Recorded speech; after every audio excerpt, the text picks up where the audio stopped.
rejoint à présent Paul Germain, notre correspondant à Bruxelles. Paul, comment réagit-on dans les instances européennes à cet attentat contre le Premier ministre slovaque ?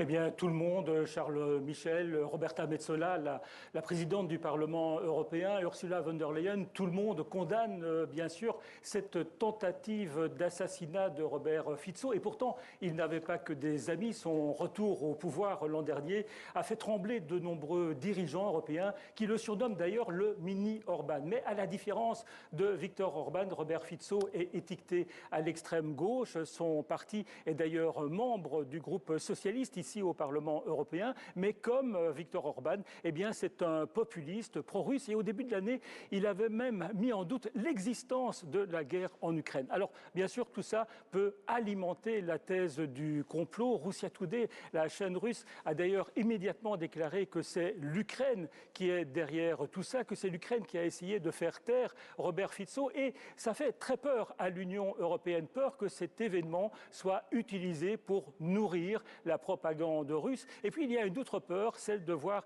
la montée de la violence politique dans la campagne européenne. Il y a déjà eu des incidents dans d'autres pays. Cela dit, la violence politique n'est pas neuve en Slovaquie. Comme me le disait un député européen ce matin, c'est même Robert Fico lui-même qui bien souvent a alimenté cette violence politique. Ça n'excuse pas évidemment l'attaque contre lui.